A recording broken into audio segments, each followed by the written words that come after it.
tu sais, cette journée de travail, elle était tellement fatigante.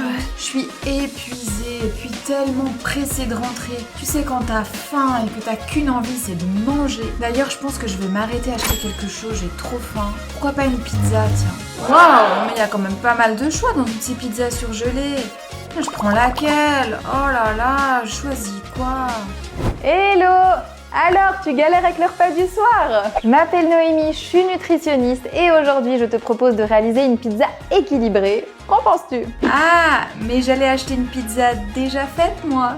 Bon, ton option a l'air plus intéressante, alors ok, je te suis. Super, alors on se lance. Avant de débuter, pense à t'abonner à la chaîne si c'est pas encore fait. Si la nutrition est un thème qui t'intéresse, alors crois-moi, par ici, tu seras pas déçu. Allez, c'est parti!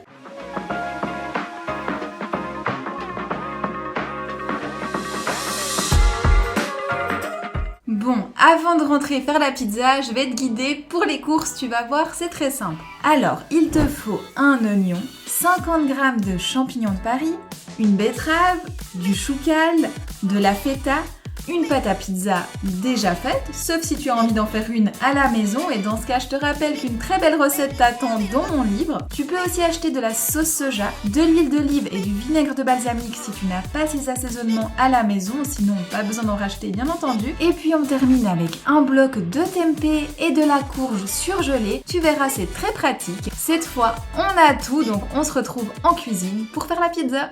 Pour la pizza, je commence par décongeler la courge dans une casserole avec de l'eau chaude, puis je vais l'égoutter et je vais venir écraser ma courge avec une fourchette et j'assaisonne avec de la sauce soja ainsi qu'un petit peu de poivre. Je prends une plaque de cuisson, je mets un papier sulfurisé, je viens disposer ma pâte et je la perce avec une fourchette. Je vais maintenant répartir la courge sur toute la surface de la pâte à pizza, puis je prends un oignon que je découpe en lamelles. Je commence à garnir ma pizza avec de la betterave, des champignons de Paris et des oignons. Et là, j'enfourne pour 25 à 30 minutes à 200 degrés. Dans un grand saladier, je viens verser 3 cuillères à soupe de vinaigre balsamique, 2 cuillères à soupe de sauce soja et 2 cuillères à soupe d'huile d'olive et je mélange bien tout ça. J'ajoute des morceaux de choucal, je mélange tout et je mets tout ça de côté pour après. Bon, pendant que notre pizza est en train de dorer là tranquillement au four, je te propose qu'on parle de la nutrition pour le repas du soir. Pour le repas du soir, comment est-ce qu'on construit un repas équilibré? Eh bien, c'est comme pour le repas de midi, il nous faut des protéines, des glucides, des lipides. D'ailleurs, je t'ai expliqué ça très en détail dans cette vidéo-là. Je te laisse aller regarder si ça t'intéresse. Et aujourd'hui, on va se concentrer sur ce qui change pour le repas du soir. Alors tout d'abord, le soir, il y a ta digestion qui est un petit peu différente, puisqu'après le repas du soir, tu vas quand même assez rapidement te coucher, tandis que par exemple, après le repas du matin ou de midi, tu as vraiment le temps de bien digérer. Donc si tu as un repas qui est trop lourd sur l'estomac le soir,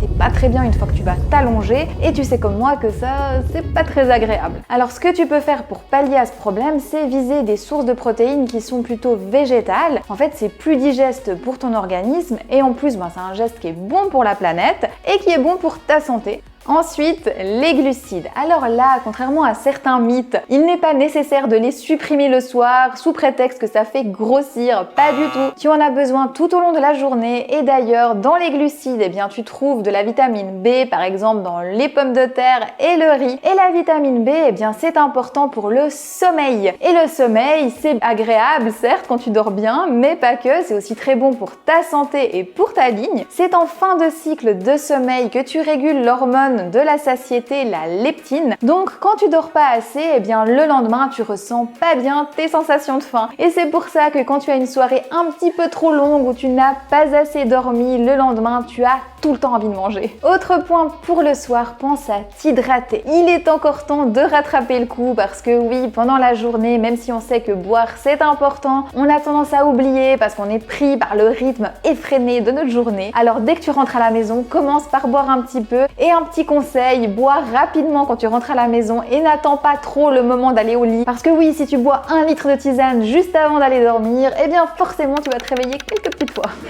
Après le repas, on a souvent envie envie d'une petite touche sucrée. Alors si tu as encore faim pour un dessert, pourquoi pas un fruit ou un carré de chocolat noir, ça fonctionne très bien. Mais attention à s'arrêter là parce que sinon après on risque de tomber dans le grignotage. Et les grignotages du soir justement, parlons-en. Qu'est-ce qui se passe? Eh bien en fait tu rentres de ta journée, tu commences à déstresser, tu te sens bien et tu as envie d'amplifier ce moment de bien-être et tu te dis qu'une petite touche sucrée ce serait bien sympa. Sauf que le problème à ça, c'est pas de manger quelque chose de sucré qui te fait plaisir par pure gourmandise, ça c'est ok même si t'as plus faim. Le problème c'est quand c'est tout le temps parce que la gourmandise c'est quelque chose d'occasionnel et quand c'est tout le temps, eh bien là c'est une mauvaise habitude et ça c'est pas bon pour ta santé. Et dans cette situation, eh bien je te recommande plutôt de te diriger vers une activité qui va te divertir sans conséquence sur ta santé, comme par exemple de la lecture, regarder des vidéos YouTube, cuisiner, dessiner, chanter, je sais pas, moi tu me diras en commentaire qu'est-ce que tu choisis.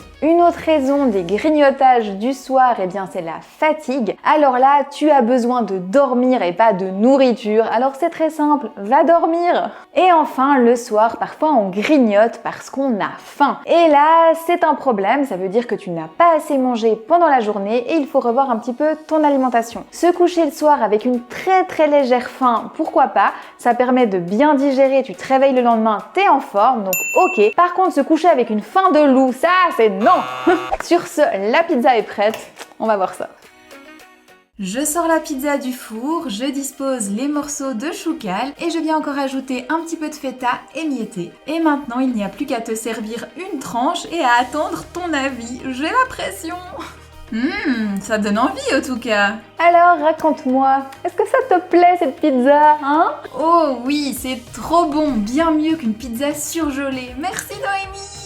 Ah super, je suis trop contente. Et si tu souhaites aller plus loin dans cette démarche d'équilibre alimentaire, alors je te rappelle que les programmes Noémie Nutrition sont disponibles en boutique, je te mets le lien en description. J'espère que cette recette et que ces conseils t'auront plu. D'ailleurs, n'hésite pas à partager tes impressions en commentaire. Je lis tous les commentaires et je réponds à tout le monde avec beaucoup de plaisir. Sur ce, eh bien, je te propose de me rejoindre dès maintenant sur les réseaux.